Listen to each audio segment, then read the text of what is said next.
So I think we're rounding up business ownership. So today we want to go to how business ownership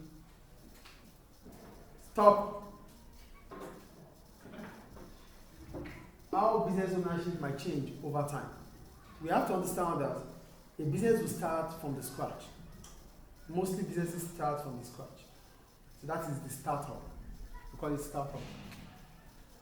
So now in the startup stage, this is the stage where you're trying to figure out the kind of business you want to do. So the most ideal and suitable kind of business is sole trader or partnership, because you're just new. You are trying to make a name for yourself as a business owner, as an entrepreneur. You can't start becoming big immediately. So you can start as well becoming a sole trader, managing your own business, making your own decision, and to see how far you can go. So the first stage when it comes to business ownership changes is the startup stage, which mostly could be as a sole trader or partnership, because this is the easiest form of business ownership. You can start it even within your bedroom or within your house. You can start your business on your own. So during the startup stage, mostly it is a sole trader or partnership. Do you understand startup stage here? Small scale operation as this is common within sole trader and partnership. You are just starting, you are due to become an entrepreneur, you already started. So the most ideal form of business ownership or structure you could have is a sole trader or partnership. Do we understand the first stage? Yes. Startup stage. Do we understand startup stage here? Yeah. For startup stage, it's mostly sole trader or partnership. Any question about that? No. Why is it sole trader or partnership? It is sole trader or partnership because that is the most ideal and easiest form of business. Clear? The growth stage. At that stage, you start thinking about trying to expand. You need more capital. As a sole trader, the amount of money you have is enough. But your business starts becoming better. You want to grow. You want to expand. In the course of expanding, you need more capital. Yes or no? To expand your business, you need capital. Yes or no? So how do you get this capital? You might try to change from an unincorporated business to an incorporated business, thinking about becoming a private limited company. So here, sole trader and partnership is unincorporated. I'm coming to this. Incorporated. Unincorporated, yes? What's sole trader? A sole trader is a business that is owned and controlled by an individual. Sole trader. Partnership, 2 to 20 people. This form of business does not need paperwork. It's easier to set up. So that is the stage you can start up as a business owner, like your earliest stage to become a business owner. After that stage, you succeeded to exit from that stage. You are transiting from that stage. To transit from that stage, you can start thinking about having a private limited company. Now you want to involve friends and family. That is the growth stage. The first stage, you trying to figure out who you are, what you can do. As soon as you succeed in doing that, the next stage is involving people because you need more capital. Your business is growing. So the growth stage involves a lot of capital needed. So you can start to thinking of becoming a private limited company or a public limited company. You start involving people that you know here, friends, family, to start the business with you. So we are moving from an unincorporated business to what? An incorporated business. Sole trader partnership may transit into what? A private limited company or issue an IPO, that means a public limited company. You might as well start a public limited company immediately.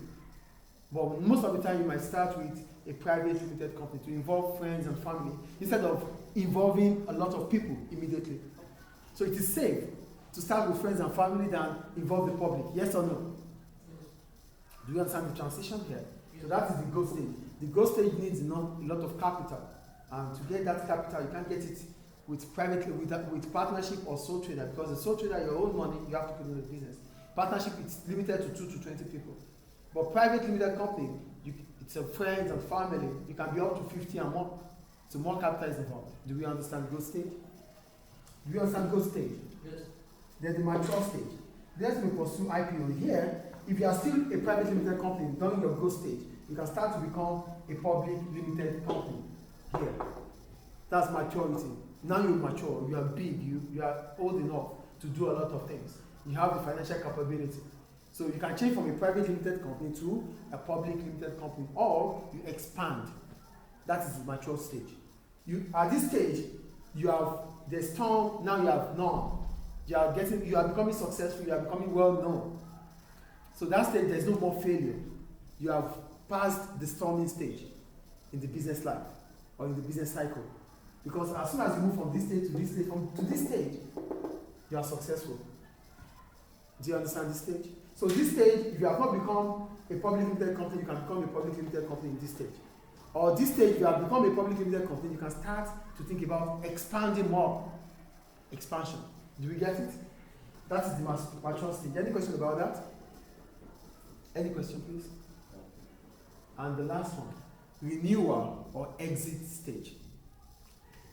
After this stage, one thing, there's no permanent champion. We only have defending champion. Yes or no in football?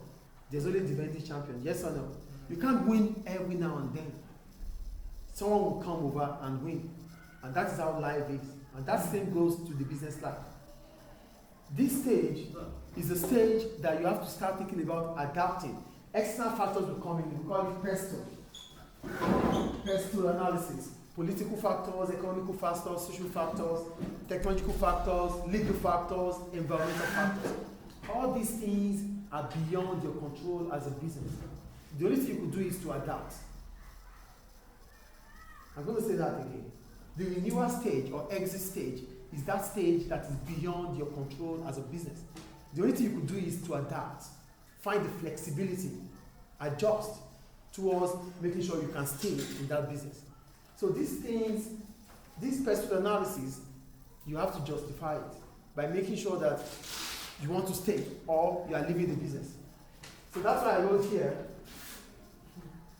Don't worry. I'm not going to force you to listen. Continue it that way.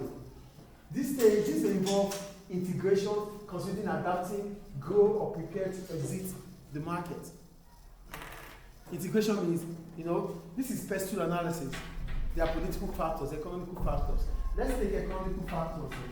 The economy is not moving well. There's decline in the economy. You cannot, who's that? There's decline in the economy. Things are not moving as they used to move. So what can you do as a business? You start inviting more people, more businesses, so that you can have financial stability because you want to remain in the business. You can think about adapting. Oh, government wants this, you have to get it done to remain in the business, because if you don't do what government wants, it becomes a problem. Or if you cannot adapt, you exit, you leave the market. So that is the last stage in business stage or cycle. Startup, growth, maturity, exit or renewal.